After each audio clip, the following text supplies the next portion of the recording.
안녕하세요, 사랑하는 여러분. 오늘도 하루 종일 수고하신 모든 분들을 마음으로 안아드립니다. 지금 이 시간 혹시 무거운 마음으로 이곳을 찾으셨나요? 아니면 하루를 마무리하며 주님과의 조용한 만남을 원하고 계신가요? 어떤 마음으로 오셨든 이 시간이 여러분에게 진정한 위로와 평안이 되기를 소망합니다. 오늘 저희가 함께 나눌 말씀은 마태복음 11장 28절입니다. 수고하고 무거운 짐진 자들아, 다 내게로 오라. 내가 너희를 쉬게 하리라.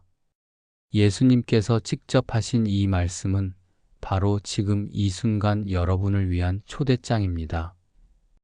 여러분, 오늘 하루는 어떠셨나요? 아침에 눈을 뜰 때부터 시작된 하루였습니다. 어떤 분은 알람 소리에 깜짝 놀라며 하루를 시작하셨을지도 모르겠어요. 또 어떤 분은 창문으로 스며드는 햇살에 자연스럽게 눈을 뜨셨을 수도 있고요. 그리고 하루가 흘러가면서 우리 각자의 어깨 위에는 하나씩 둘씩 짐이 올려졌습니다. 직장에서의 업무 스트레스, 가정에서의 크고 작은 갈등들, 경제적인 걱정, 건강에 대한 염려, 아이들 교육 문제, 인간관계에서 오는 상처, 이런 것들이 하나씩 우리의 마음에 쌓여갔죠. 시편 55편 22절에서 다윗은 이렇게 노래했습니다. 내 짐을 여호와께 맡기라. 그가 너를 붙드시리니 의인의 요동함을 영원히 허락하지 아니하시리로다. 다윗도 우리와 같은 사람이었어요. 왕이었지만 동시에 수많은 걱정과 염려 속에서 살았던 사람이었습니다. 사울 왕의 추격을 받으며 도망 다녔고 자신의 아들 압살롬의 반역으로 마음 아파했고 나라를 다스리는 무거운 책임감 속에서 하루하루를 보냈죠. 그런 다윗이 우리에게 전해주는 메시지입니다. 내 짐을 여호와께 맡기라. 여러분, 혹시 오늘 이런 마음이 드셨나요? 아, 정말 힘들다. 언제까지 이런 생활을 해야 하지? 다른 사람들은 다 잘 사는 것 같은데 왜 나만 이렇게 힘들까? 내일이 두렵다. 또 어떤 일이 생길까? 이런 마음들 정말 이해합니다. 우리는 모두 연약한 인간이니까요. 그런데 바로 그런 우리를 향해 예수님이 말씀하십니다. 수고하고 무거운 짐진 자들아, 다 내게로 오라. 여기서 수고하고라는 표현을 조금 더 자세히 살펴볼까요?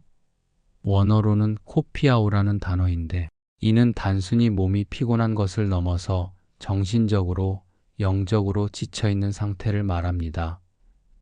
마치 무거운 짐을 지고 끝없는 언덕을 올라가는 사람처럼 숨이 가쁘고 다리가 후들거리며 더 이상 한 발자국도 나아갈 수 없을 것 같은 그런 상태 말이에요.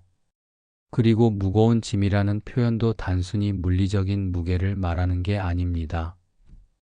마음의 짐, 영혼의 짐을 말하는 거예요. 죄책감이라는 짐, 후회라는 짐, 원망이라는 짐, 두려움이라는 짐, 외로움이라는 짐. 이런 것들이 우리 마음을 짓누르고 있을 때가 있죠. 예수님은 바로 그런 상태에 있는 사람들을 부르고 계십니다. 다 내게로 오라. 여기서 다라는 말이 참 중요해요. 예외가 없다는 뜻입니다. 착한 사람만 오라 이런 조건이 없어요. 믿음이 좋은 사람만 오라 이런 제한도 없어요. 교회를 오래 다닌 사람만 오라 이런 자격 요건도 없어요. 그냥 다 오라고 하십니다. 수고하고 무거운 짐진 모든 사람들이 다 와도 된다는 거예요. 지금 이 순간 여러분이 어떤 상태에 있든 상관없습니다. 혹시 오늘 화를 내셨나요? 혹시 누군가에게 상처가 되는 말을 하셨나요?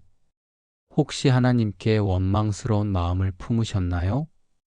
그래도 괜찮습니다. 예수님은 완벽한 사람을 찾고 계시는 게 아니라 지치고 힘든 사람을 찾고 계시거든요. 누가복음 5장 31절에서 예수님이 이렇게 말씀하셨어요. 건강한 자에게는 의사가 쓸데없고 병든 자에게라야 쓸데있나니 우리가 연약하고 부족하기 때문에 오히려 예수님께 더 가까이 갈 수 있는 거예요. 그럼 예수님이 약속하신 쉼은 어떤 쉼일까요? 내가 너희를 쉬게 하리라. 이 쉼은 단순히 몸의 휴식만을 의미하지 않습니다. 물론 육체적인 휴식도 중요하지만 예수님이 주시는 쉼은 그보다 훨씬 깊고 근본적인 쉼이에요. 첫째, 죄에서 오는 쉼입니다. 로마서 6장 23절에서 말씀하시죠. 죄의 살쓴 사망이요 하나님의 은사는 그리스도 예수 우리 주 안에서 영생이니라. 우리 마음을 무겁게 하는 것 중 하나가 바로 죄책감입니다. 내가 이런 일을 저질렀구나. 내가 그때 그렇게 하지 말았어야 했는데라는 후회와 자책감이 우리 마음을 짓누르죠. 그런데 예수님께서는 십자가에서 우리의 모든 죄를 대신 지셨습니다. 그래서 우리가 예수님께 나아가면 그 모든 죄책감에서 자유로워질 수 있어요. 둘째, 염려에서 오는 쉼입니다. 마태복음 6장 26절에서 예수님이 말씀하셨어요. 공중의 새를 보라, 심지도 않고 거두지도 않고 창고에 모아들이지도 아니하되 너희 하늘 아버지께서 기르시나니 너희는 이것들보다 귀하지 아니하냐. 우리는 항상 걱정이 많습니다. 내일 일, 다음 달 일, 내년 일. 우리가 통제할 수 없는 미래에 대한 불안감이 우리를 괴롭히죠. 하지만 예수님께서는 말씀하십니다. 하나님이 새들도 먹이시는데 하물며 당신들은 얼마나 더 소중하겠느냐고요. 셋째, 외로움에서 오는 쉼입니다. 히브리서 13장 5절에서 약속하셨어요. 내가 과연 너를 버리지 아니하고 과연 너를 떠나지 아니하리라. 때로 우리는 이 세상에서 혼자라는 느낌을 받습니다. 아무도 나를 이해해 주지 않는다고, 아무도 나를 진심으로 사랑하지 않는다고 생각할 때가 있어요. 하지만 예수님은 절대로 우리를 혼자 두지 않으십니다. 언제나 우리와 함께 계시고 우리의 모든 것을 아시고 우리를 끝까지 사랑하세요. 그럼 어떻게 이 쉼을 경험할 수 있을까요? 가장 좋은 방법은 바로 기도입니다. 빌립보서 4장 6-7절에서 사도 바울이 이렇게 말했어요. 아무것도 염려하지 말고 다만 모든 일에 기도와 간구로 너희 구할 것을 감사함으로 하나님께 아뢰라. 그리하면 모든 지각에 뛰어난 하나님의 평강이 그리스도 예수 안에서 너희 마음과 생각을 지키시리라. 기도는 복잡한 게 아니에요. 어려운 신학적 용어를 써야 하는 것도 아니고 긴 시간 동안 해야 하는 것도 아닙니다. 기도는 그냥 하나님께 마음을 여는 것이에요. 아이가 부모에게 하루 있었던 일을 털어놓듯이 우리도 하나님께 우리의 마음을 털어놓으면 돼요. 하나님, 오늘 정말 힘들었어요. 하나님, 저 좀 도와주세요. 하나님, 감사해요. 이런 짧은 한마디도 기도가 될 수 있습니다. 중요한 건 형식이 아니라 마음이에요. 진실한 마음으로 하나님께 나아가는 것, 그것이 바로 기도입니다. 자, 그럼 이제 오늘 하루를 조용히 돌아보는 시간을 가져볼까요? 오늘 아침 여러분은 어떤 마음으로 하루를 시작하셨나요? 혹시 오늘은 좋은 일이 생겼으면 좋겠다라는 희망적인 마음이셨나요? 아니면 오늘도 또 힘든 하루가 시작되겠구나라는 무거운 마음이셨나요? 어떤 마음으로 시작하셨든 하나님은 여러분의 하루하루를 지켜보고 계셨습니다. 전도서 3장 1절에서 이렇게 말씀하시죠. 범사에 기한이 있고 천하만사가 닷때가 있나니 오늘 여러분에게 일어난 모든 일들, 기쁜 일도 슬픈 일도 하나님의 시간 안에서 일어난 일들이에요. 물론 이해하기 어려운 일들도 있었을 거예요. 왜 하필 오늘 이런 일이? 싶은 일들 말이죠. 하지만 로마서 8장 28절이 우리에게 약속하고 있습니다. 우리가 알거니와 하나님을 사랑하는 자, 곧 그의 뜻대로 부르심을 입은 자들에게는 모든 것이 합력하여 선을 이루느니라. 모든 것이 합력하여 선을 이룬다는 말씀이에요.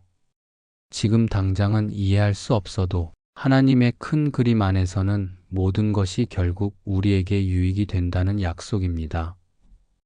오늘 혹시 누군가에게 상처를 받으셨나요?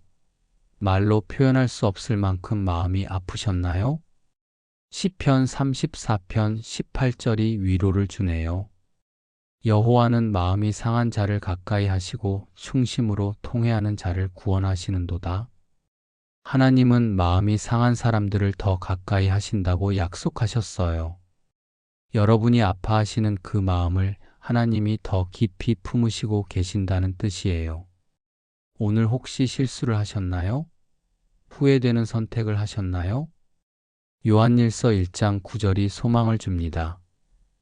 만일 우리가 우리 죄를 자백하면 그는 미쁘시고 의로우사 우리 죄를 사하시며 우리를 모든 불의에서 깨끗하게 하실 것이요.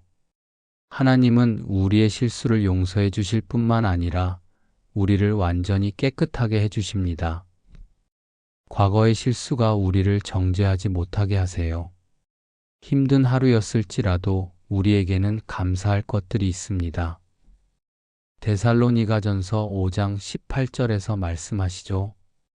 범사에 감사하라. 이것이 그리스도 예수 안에서 너희를 향하신 하나님의 뜻이니라. 범사에 감사하라. 쉽지 않은 말씀이에요. 특히 힘든 일을 당했을 때는 감사하기가 어렵죠. 하지만 우리가 감사할 수 있는 이유는 우리의 상황이 좋아서가 아니라 하나님의 사랑이 변하지 않으시기 때문입니다. 오늘 하루 여러분이 숨을 쉴 수 있었던 것, 밥을 먹을 수 있었던 것, 사랑하는 사람들과 함께 할 수 있었던 것, 이 모든 것들이 하나님의 은혜예요. 예레미야가 3장 22-23절에서 이렇게 고백합니다. 여호와의 인자와 긍휼이 무궁하심으로 우리가 진멸되지 아니함이니이다. 이것들이 아침마다 새로우니 주의 성실하심이 크시도소이다. 하나님의 사랑과 긍휼은 아침마다 새롭습니다. 어제 힘들었어도 오늘 실패했어도 내일은 새로운 하나님의 은혜가 우리를 기다리고 있어요. 오늘 하루를 마무리하기 전에 한 가지 더 생각해 볼 것이 있어요. 바로 용서입니다. 마태복음 6장 14-15절에서 예수님이 말씀하셨어요. 너희가 사람의 잘못을 용서하면 너희 하늘 아버지께서도 너희 잘못을 용서하시려니와 너희가 사람의 잘못을 용서하지 아니하면 너희 아버지께서도 너희 잘못을 용서하지 아니하시리라. 용서. 참 어려운 주제죠. 특히 깊은 상처를 받았을 때는 더욱 그래요. 하지만 용서는 상대방을 위한 것이 아니라 우리 자신을 위한 것이에요. 미움과 원망을 계속 품고 있으면 결국 우리 자신이 더 괴로워져요. 에베소서 4장 26절에서 이렇게 말씀하시죠. 분을 내어도 죄를 짓지 말며 해가 지도록 분을 품지 말고. 화가 나는 건 자연스러운 감정이에요. 하지만 그 화를 오래 품고 있으면 안 된다는 거죠. 해가 지기 전에, 즉 하루가 끝나기 전에는 그 감정을 정리해야 한다는 말씀입니다. 오늘 혹시 누군가에게 화가 나셨나요? 억울한 마음이 드셨나요? 그 감정들을 하나님께 맡겨보세요. 하나님, 저 너무 화가 나요. 이 감정을 어떻게 해야 할지 모르겠어요. 도와주세요. 하나님께서 우리 마음에 화를 달래주시고 용서할 수 있는 마음을 주실 거예요. 그리고 혹시 오늘 누군가에게 상처를 주셨다면 내일은 먼저 다가가서 미안하다는 말을 해보세요. 진심 어린 사과 한마디가 얼마나 큰 힘이 되는지 모릅니다. 야고보서 5장 16절에서 말씀하시죠. 서로 죄를 고백하며 병이 낫기를 위하여 서로 기도하라. 서로 용서하고 화해하는 것, 그것이 하나님이 원하시는 우리의 모습이에요. 이제 내일을 생각해 볼 시간입니다. 마태복음 6장 34절에서 예수님이 말씀하셨어요. 그러므로 내일 일을 위하여 염려하지 말라. 내일 일은 내일이 염려할 것이요. 한날의 괴로움은 그날로 족하니라. 내일에 대한 걱정과 불안감이 오늘의 평안을 빼앗아가지 않도록 해야 해요. 물론 계획을 세우고 준비하는 것은 좋습니다. 하지만 지나친 염려는 우리에게 도움이 되지 않아요. 예레미야 29장 11절에서 하나님이 약속하셨어요. 여호와의 말씀이니라. 너희를 향한 나의 생각을 내가 아나니 평안이요 재앙이 아니니라. 너희에게 미래와 희망을 주는 것이니라. 하나님은 우리를 향한 좋은 계획을 가지고 계세요. 평안의 계획, 희망의 계획을 가지고 계세요. 내일이 어떤 날이 될지는 모르지만 하나님이 함께 하시는 날이 될 거라는 것만은 확실합니다. 시편 118편 24절의 고백을 우리도 할 수 있어요. 이 날은 여호와께서 정하신 것이라. 이 날에 우리가 즐거워하고 기뻐하리로다. 내일도 하나님이 정하신 날이에요. 그날에 우리가 즐거워하고 기뻐할 수 있기를 소망합니다. 자, 그럼 이제 함께 기도하는 시간을 갖겠습니다. 편안한 자세로 앉으시거나 누우시고 천천히 눈을 감아 보세요. 깊게 숨을 들이마시고 천천히 내쉬면서 마음을 가라앉혀 보세요. 지금 이 순간 여러분은 하나님 앞에 나와 있습니다.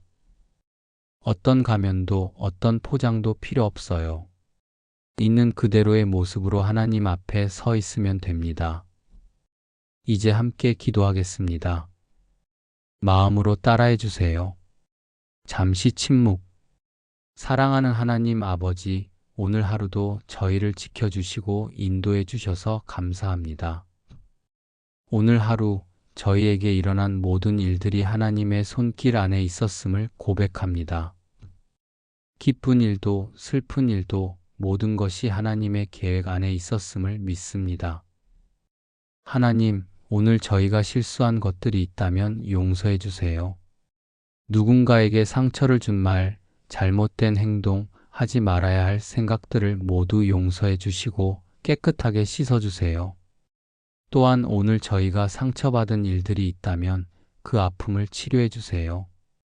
저희를 아프게 한 사람들을 미워하지 않고 용서할 수 있는 마음을 주세요. 하나님, 저희 마음에 있는 모든 걱정과 염려를 주님께 맡깁니다. 내일 일에 대한 불안감, 미래에 대한 두려움, 경제적인 어려움, 건강에 대한 걱정, 가족에 대한 염려. 이 모든 것을 주님께 드립니다. 주님께서 말씀하셨습니다. 수고하고 무거운 짐진 자들아, 다 내게로 오라. 내가 너희를 쉬게 하리라. 지금 저희는 그 말씀을 붙잡고 주님께 나아갑니다. 저희의 마음에 주님의 평안을 부어주세요. 세상이 줄 수 없는 환경과 상황을 초월하는 그 평안을 저희 마음 깊은 곳에 채워주세요. 그리고 오늘 잠자리에 들 때 주님의 품 안에서 편안히 쉴 수 있게 해주세요. 숙면을 주시고 내일 아침에는 새로운 힘과 소망으로 깨어나게 해주세요. 저희가 사랑하는 가족들, 친구들, 동료들도 모두 주님의 보호 안에 있게 해주세요. 특히 지금 어려움 가운데 있는 사람들, 아픈 사람들, 외로운 사람들을 특별히 돌봐주세요. 마지막으로 내일도 저희와 함께 해주세요. 저희가 어디를 가든 무엇을 하든 주님께서 함께 하신다는 확신을 갖고 살아갈 수 있게 해주세요. 이 모든 기도를 예수님의 이름으로 드립니다. 아멘. 사랑하는 여러분, 이제 정말로 하루를 마무리할 시간입니다. 오늘 이 시간이 여러분에게 조금이나마 위로가 되었기를 바랍니다. 그리고 무엇보다 여러분이 하나님의 사랑받는 자녀라는 사실을 기억해 주세요. 여러분의 상황이 어떠하든, 여러분의 과거가 어떠했든, 하나님은 여러분을 깊이 사랑하고 계십니다. 그 사랑은 변하지 않아요. 로마서 8장 38-39절의 말씀으로 오늘을 마무리하고 싶습니다. 내가 확신하노니 사망이나 생명이나 천사들이나 권세자들이나 현재 일이나 장래 일이나 능력이나 높음이나 깊음이나 다른 어떤 피조물이라도 우리를 우리 주 그리스도 예수 안에 있는 하나님의 사랑에서 끊을 수 없으리라. 어떤 것도 하나님의 사랑에서 우리를 끊을 수 없습니다. 이것이 우리가 가진 가장 큰 희망이고 위로입니다. 이제 편안히 잠자리에 드세요. 주님의 평안이 여러분과 함께 하시기를 축복합니다. 내일 아침 새로운 하루가 시작될 때 여러분이 하나님의 사랑과 은혜로 충만한 하루를 시작하시기를 소망합니다. 지금까지 함께 해주셔서 감사합니다. 주님의 평안이 여러분의 밤을 지키시고 달콤한 꿈을 주시기를 기도합니다. 안녕히 주무세요. 사랑하는 여러분. 내일 또 만나요. 오늘 이 시간이 마음의 위로가 되셨다면 구독과 좋아요로 함께 해주세요. 매일 밤 이런 시간을 통해 하나님의 평안을 함께 나누고 싶습니다. 또한 댓글로 여러분의 기도 제목이나 간증을 나눠주시면 함께 기도하겠습니다. 우리는 혼자가 아닙니다. 주 안에서 한 가족이니까요. 그럼 모든 분들께 하나님의 축복이 넘치기를 기도드립니다. 여호와께서 내게 복을 주시고 너를 지키시기를 원하며 여호와께서 그의 얼굴을 내게 비추사 은혜 베푸시기를 원하며 여호와께서 그 얼굴을 내게로 향하여 드사 평강 주시기를 원하노라. 민수기 624-26 편안한 밤 되세요. 주님의 사랑 안에서 깊은 잠 주무시기 바랍니다.